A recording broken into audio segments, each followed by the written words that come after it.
we're going to have, a little AI assistant in our smart glasses or whatever, right? With us at all time, it will see what we see, hear what we hear, and advise us at all times and make us smarter. But we'll be their boss, right? I mean, we decide what to do. They solve the problem we give them. So they're not going to replace us. They're going to amplify us. Welcome to How I Doctor, where we're bringing joy back to medicine. We keep on having very special episodes of this podcast, and I think that just means we're growing and reaching the right people. And yes, it's another special one today. You've got me live in person on video with two of the brightest minds in artificial intelligence who want to make their mark on healthcare. Today, I'm joined by Alex LeBrun and Yann LeCun. Alex is a serial entrepreneur and co-founder and CEO of Nabla, building AI scribe technology, and was just announced as CEO of Advanced Machine Intelligence Labs.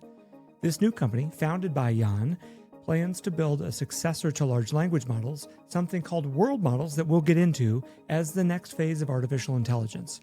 I've had the pleasure to get to know Alex over the past few years, and I think he's one of the few technologists who has learned how to work and deploy within healthcare.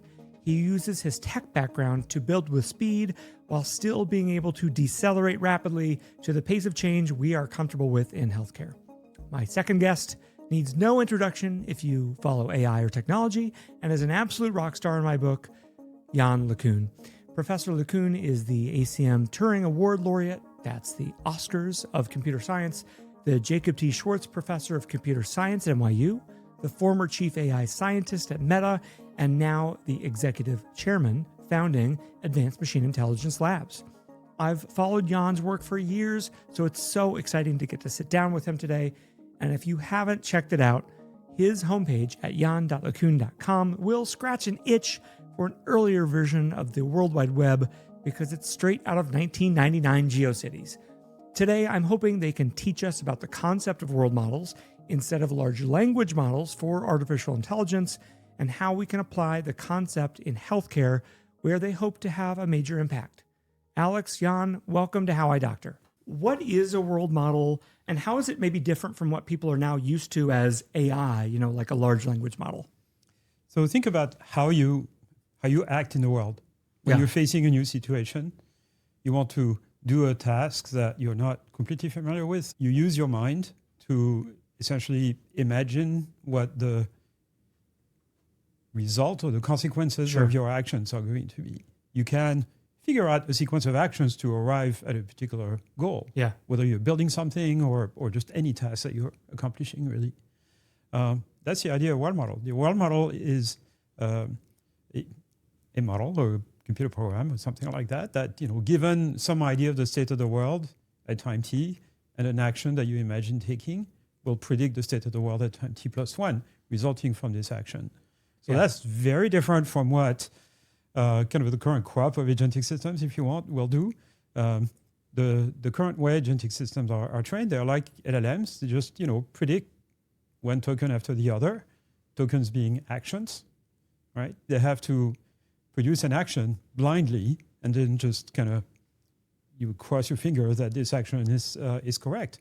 And so the only way to make those things work is to collect lots and lots and lots of data for a particular task, and then have them just imitate whatever action sequences humans do in those situations. And that's brittle. It only works in certain cases, and it requires collecting a lot of data for training the entire internet and everything that's ever been published in the world. Yeah, that's right. Yeah. It's really amazing how far you can get with just like extremely complex math that is predicting the next word and the next token. But it certainly is not everything. You run into the limitations. And I think those of us who are like playing around with large language models and trying to understand how they might fit into healthcare, we see where they start to break down. And it does seem to be that planning phase like you're talking about. Yeah, absolutely. I mean, it's really impressive how those things work, right? Yeah, totally. And it was, a little bit of a surprise when it first emerged, but they're very useful, and there's a lot of people working on them, and a lot of people who should be working on them. A lot of money being spent, lots of money, infrastructure, to run them.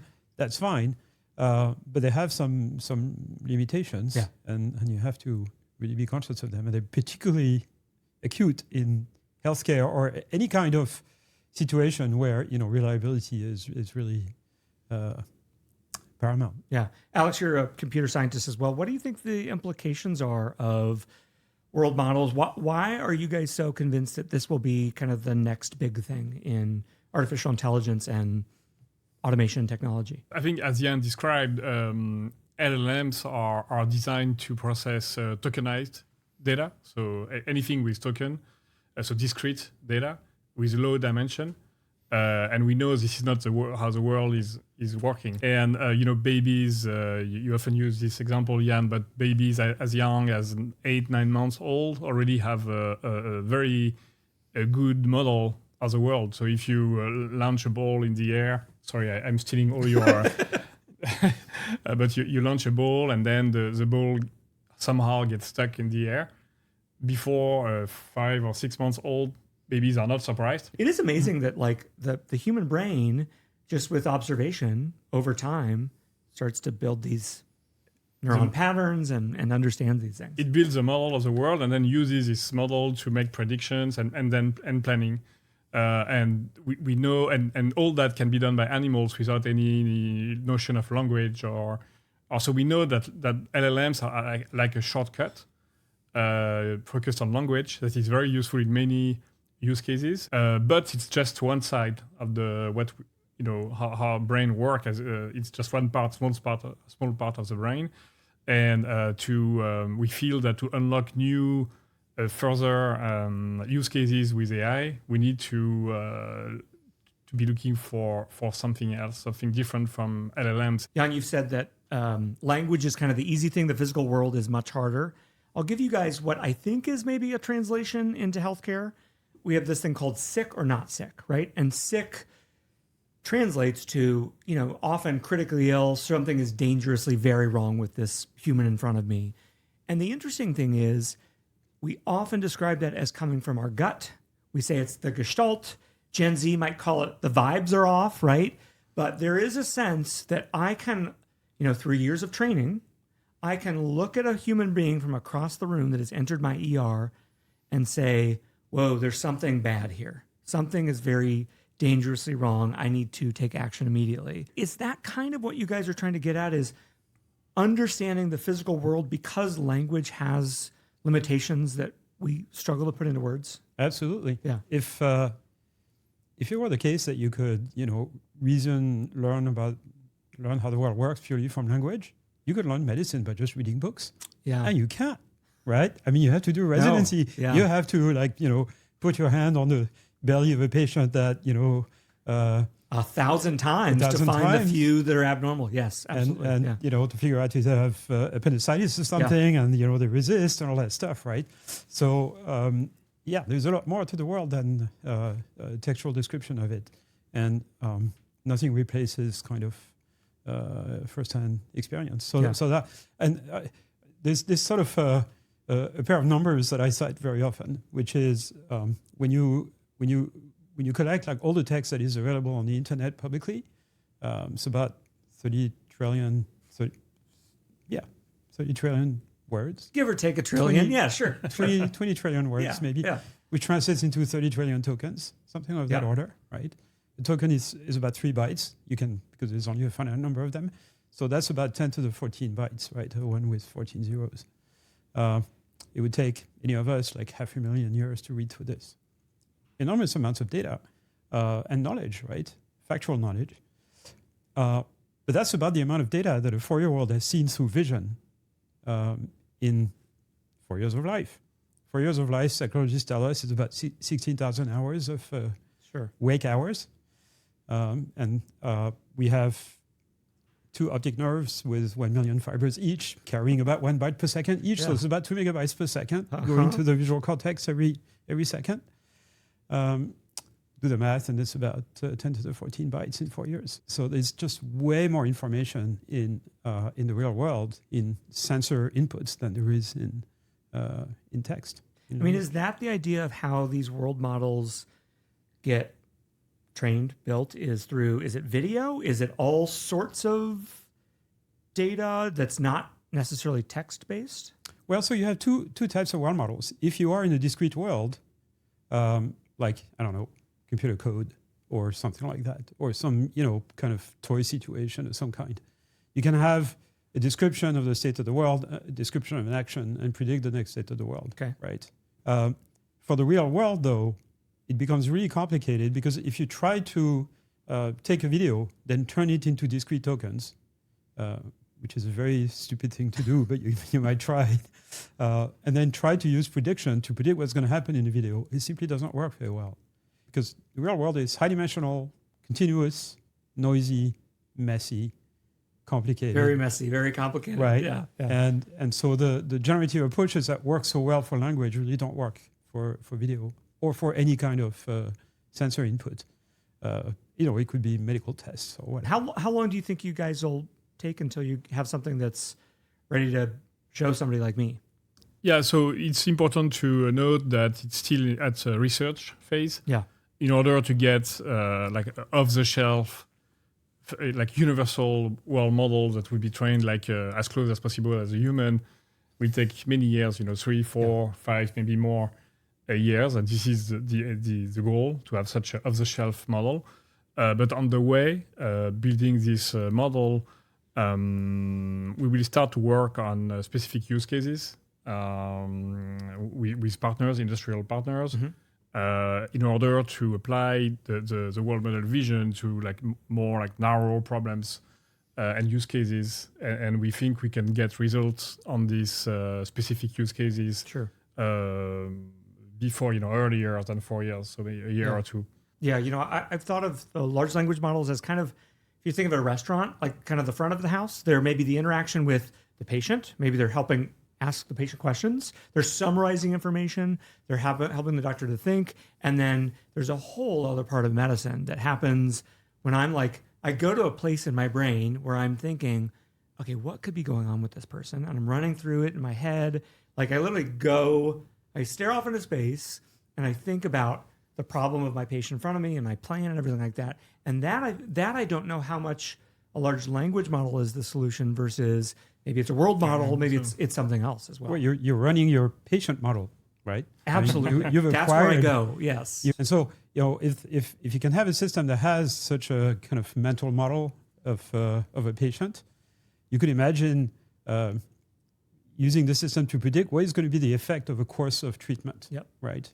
And then predict what the outcome of this is, particularly for things like, chronic diseases like diabetes or something like this, right? And perhaps through optimization, figure out an optimal sequence of interventions that will kind of, that's interesting. Make the patient go to a particular state. Yeah, Epic has this Cosmos thing that they're trying. I think they called it like a large medical model, a large patient model. And their idea, I think, was looking at episodes of care and, taking hundreds of millions of encounters and saying, okay, we can say that if you're diagnosed with diabetes today, there's maybe 7 possible futures for you. And one of them is that you have a stroke in 12 years or something like that. It sounds like the world models would really be trying to predict what would happen next to the patient, not they will likely develop hypertension 3 years later or something. I think also, and Cosmos is very useful and powerful, but it's the input of Cosmos is text mostly, if I'm not wrong. It's the notes. And so I'm sure great point. You don't have 100% of the the patient state does not represented even in the if this medical note was written by Nabla. Sure. Even if it's a perfect note. Sorry, it was the advertising part. The note is a very, very limited projection of the state of the patient, and so and you cannot go. If your input data is that, then there is no chance you can go back to the full. You can guess things if you don't have the right data input. Yeah, the more I read about AI and think of its application to healthcare, the more I'm just impressed with my own brain. That my brain, like on your point of like, oh yeah, you're just going to your patient model, accessing that in your neurons. I was like, oh yeah, and I didn't even have to like do any official work. I just go to that place. It feels like you guys are trying to figure out how to do that inside a cluster of computers. So let me give a funny analogy, particularly if there are neurologists listening to us. I'm sure there are. Yeah. Okay. So our wild model is in our prefrontal cortex, Yes. like, the entire front part of our brain, right? What makes humans human. Of course, a lot of animals have, most of them have world models too. They're just not as, I'm imagining my cat with its tiny little world model of, I tell you, your cat has an extremely good model of its own physics and dynamics, right? They're incredible, yeah. They're absolutely Well, they have incredible. 9 lives. Yeah, right. And so that's your wild model, right? Your prefrontal cortex. Yeah. You also have an LLM in your head. So do we. Okay. There's one little piece of the brain right here, right, about this big, called the Wernicke area. That's what allows you to understand language. There's another one here, which is also about that big, the Broca area. Yeah, Broca's aphasia and Wernicke's aphasia. Exactly, sure. right? That allows you to turn thoughts into language. Yeah. That's your LLM. Now, the problem with the LLM is that it has the part that generates the text. It doesn't have the part that thinks. That's what we're trying to build. I like that idea that the planning is a particularly important piece, because absolutely, when I'm thinking about, maybe I have 3 options I could use to treat this patient's XYZ, I am, especially as an ER doctor, I'm immediately going through each of those algorithms to the final point of like, am I going to admit them to the hospital or discharge them? And am I going to give them this medicine or that one? Or what's the best medicine?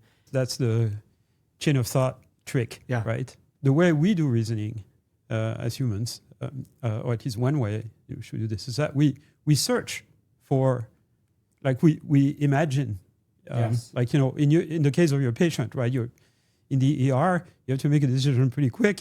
You're using your model of the patient, and you say like, oh, if I do this, then this will happen, or if I do that, then that other thing will happen, and then, oh, but I can do that before this other thing, and blah blah blah, right? So I mean, you do all those predictions in advance, and you search for an appropriate answer using your mental model. Yeah. You're not just writing down symbols, right, or thinking out loud. Like, a lot of those thoughts are internal and use your internal representation of the patient. Right. They're not expressible in language, as you said before. Absolutely. Yeah, absolutely. Yeah. We have this concept where sometimes we'll say that the patient looks worse than their numbers. When you look at them, something's very wrong with them. And then there's also the opposite problem. We don't have good words for this, but everybody knows it when you see it. Like, there's also people whose numbers look terrible, and then the patient's sitting there just twiddling your thumbs, and you're like, how is this person's biology still working? Because they don't look right. Something looks wrong with them. Alex, maybe I'll ask you a little bit about Nabla and your success and just the challenges of working in healthcare. When I've worked with people that come from the tech world, you guys have data everywhere. And you can pass it around so freely.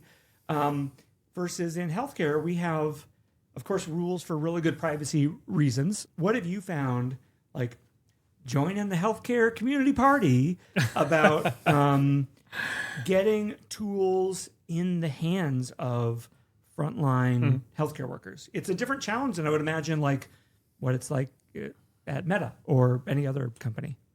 Yeah, and tech people and tech companies are famous to fail, for failing in healthcare. Very famous, yeah. Because absolutely. we come with a strong assumption. In my case, 100% of my assumptions were completely false. And actually, the thing that saved us is we didn't know anything about healthcare when we started, but we knew we didn't know.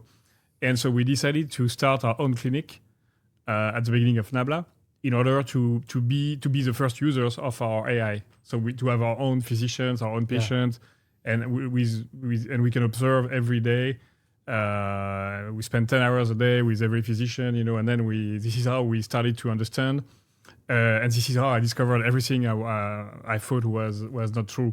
So, for instance, we were all thinking that we needed to build like very sophisticated automatic diagnostics AI, really? and then after just 3 weeks of running the clinic, I see the physicians. The only thing they love to do is diagnostic.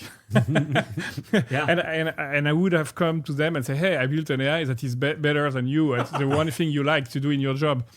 Very easy to deploy. So it's just one example. Dare you?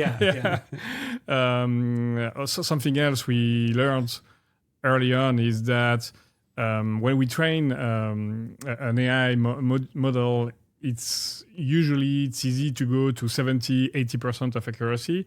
Then it's hard to go. The more each additional percentage, incremental step is harder than the. But we like to just deploy. For us in machine learning, in science, 80% accuracy is great, But in healthcare, I learned quickly it doesn't work because physicians are are trained to ignore something if it's wrong 3 times. Yeah. If it's not relevant 3 times on the screen, something in their brain, in their world model, teaches them to ignore like all the warning you have in EHRs, you don't even see it. Yeah, I know. N'existe pas. I mean, really. And so this is my another example where 80% is not enough, even for a test, even for a pilot, because if it's not relevant enough, it will be ignored, and you don't have a second chance. Yeah. You just lost the physicians, the user. So it's another example of the many things we learned during the 18 months when we ran our clinic. I think it just speaks to the challenges of both electronic medical records and clinical decision support, and just sensitivity and specificity, right? I mean, I cannot tell you how many times an alarm goes off in the ER and the poor patient is staring up at the thing and freaking out that no one is coming to rescue them. And we don't even almost hear it because we know it's a false alarm. We would rather just turn off the thing entirely. That's just the challenge of like building tools that actually function well. Because you're absolutely right. If you hear a false alarm enough times, you're not going to pay attention to it. Yeah.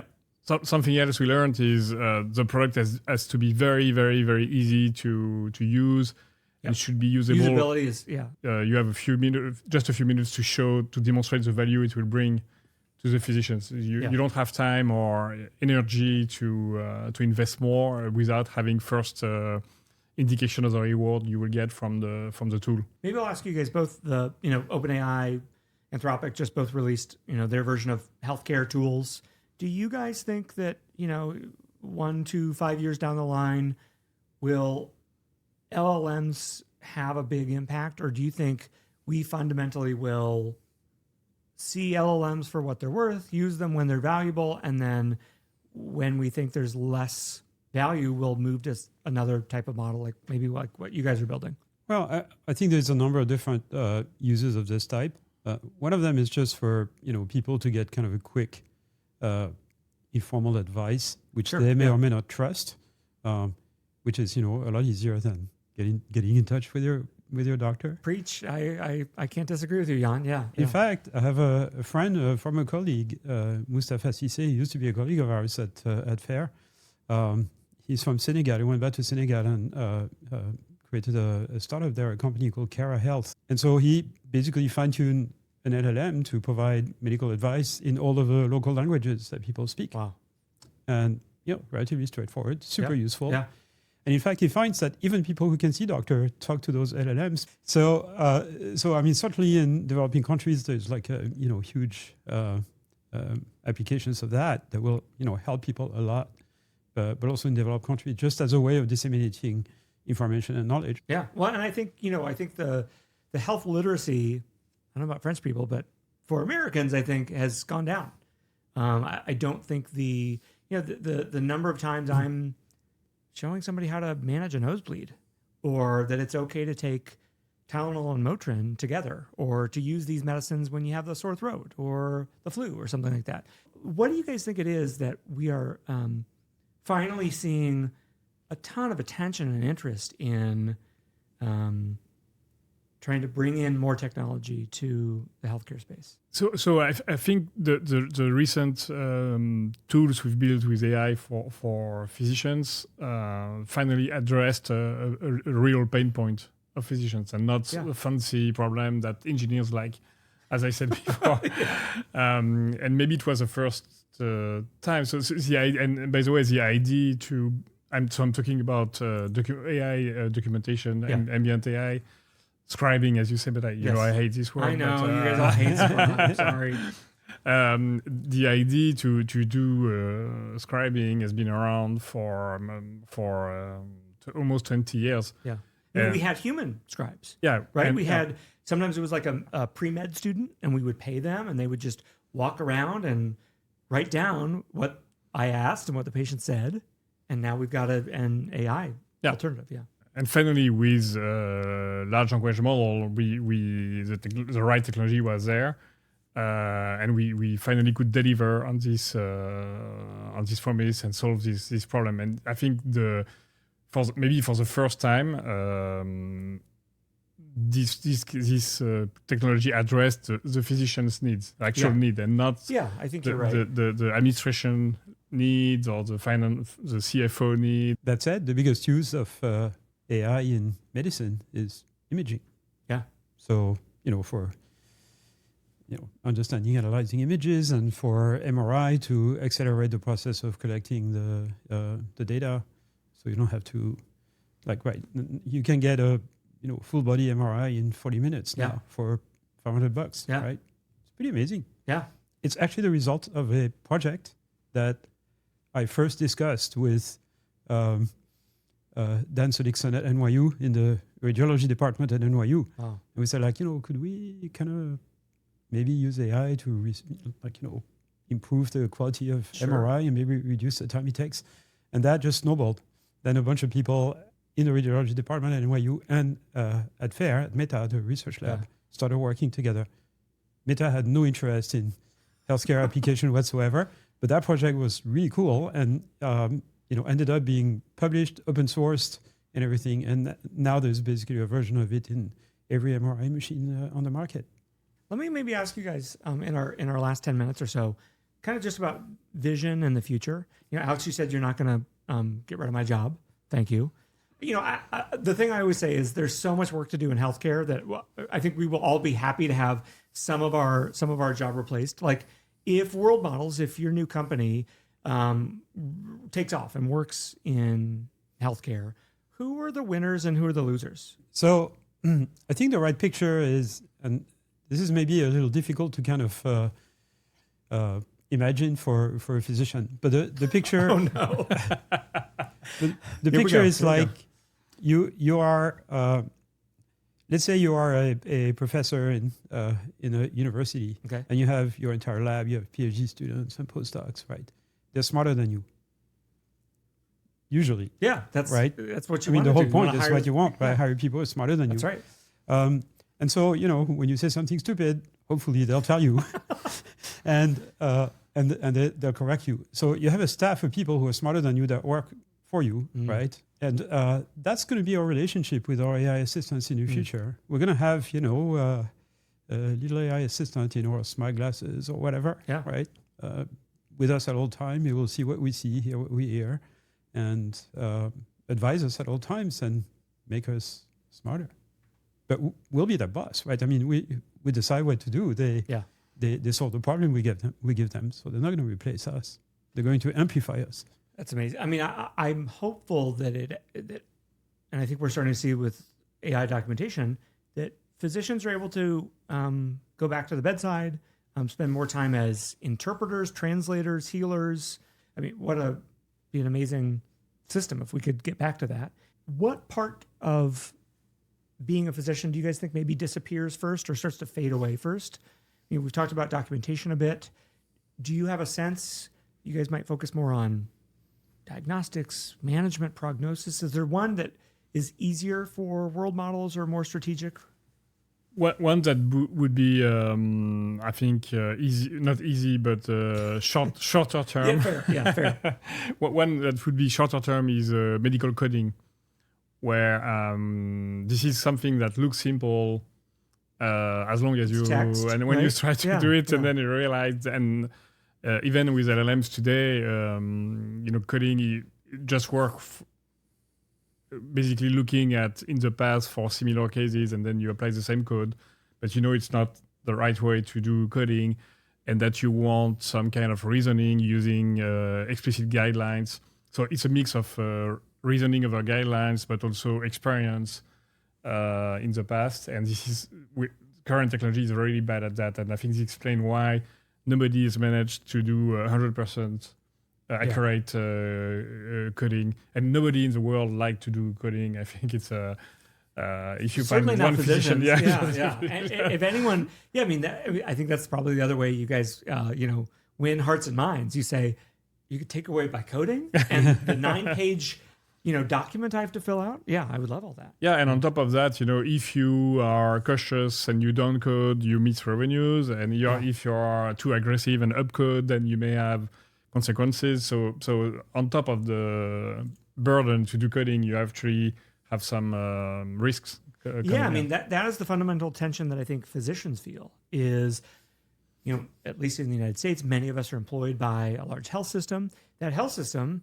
wants to get every dollar out of that code. And so, hey, this should have been a level 5 instead of a level 4. And so that's the piece that I think is really important. It's just the tension and the friction that physicians feel at the end of the day, where we're ultimately responsible, but we've got so many different bosses who want us all to do things the way they want us to do things. And we've got our own opinions about how the world should work too. I think ultimately it goes back to this question we were discussing initially of discrete versus continuous, Yes. right? So there's a lot of rules in medicine that are, I don't know how they were established, but like, to get back to the example of diabetes, right? They'll treat you so that your A1C is below 7. Sure. Right. Yeah. And if it's just a little bit above 7, like, increase the dosage of whatever, right? Because it needs to be like, there's no magic threshold at 7. Correct. Yeah. Other than, there are studies that show that, it's nice if it's below 7, but that depends on the person, that depends on dynamics, that depends on a lot of things, right? Decision making doesn't need to be that crisp, in the sense that if you have an underlying model of the patient that really can predict the course of evolution of the state of the patient or whatever, you don't need to have those crisp decisions. You can have a treatment that is optimized for the patient. I mean, it's a great point, Yann. I think many of the quality metrics that we come across in medicine, like to your point, like the A1C needs to be less than this, the blood pressure needs to be less than this. So you can see these. I mean, literally, there are multiple studies showing like step functions where it's like, oh, you turn 65, all these more people get colonoscopies, and it's like, well, they got Medicare, they have insurance now, so of course there's, and so I absolutely agree. That is fundamentally what doctors are trying to do, right? We are trying to say, you come in with septic shock, the guidelines might say, I need to give you 3 liters of IV fluid. And I might say, as your doctor, who's trying to not think about the guidelines, just like be laser focused on what I think is best for you, maybe I think I only want to give him 2.5 liters or 4.5 liters, depending on your hemodynamics, your physiology. And if the model can help do that and like not get me in trouble with the bean counters, I think physicians would love that for sure. Yeah. I've got a couple lightning round questions for you guys in the last few minutes here. What specialty should be most nervous about world models? Well, every single one of them, but not too worried. Okay, tell me why. Well, not too worried because, again, you'll be their boss. Yeah, love it. But they'll help you. Alex, what's the most overhyped part of AI in healthcare today? Almost all AI. Why do you think that is? Why is it overhyped? Because we haven't been able to deploy it, or it's theoretical, or? Because some people are really good at marketing.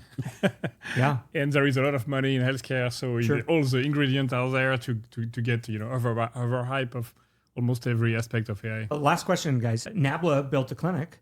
How do you guys think you'll move AMI from research to healthcare? Will it be through learning through starting a clinic in that way? So building a clinic was interesting for the reason I explained, but also a big mistake because it's very slow, very expensive. Now, if I could go back 7 years, I would partner with people like you, Graham, and we would have saved a lot of time and money in this process. So the idea would be, of course, to partner with providers, with clinicians. There's a whole chain, right? I mean, there is the AMI's mission is really to kind of build generic world models that can understand any process and maybe help control anything that you want. And then working with partners for sort of particular areas themselves, working with partners to bring this to the practitioners in the case of healthcare, but other areas. Well, guys, I cannot wait to see what you build. Please allow me to be an alpha beta tester whenever you're ready. I'm so excited. It's been a pleasure to get to talk with you today. Thank you. Pleasure too. Thanks, Graham.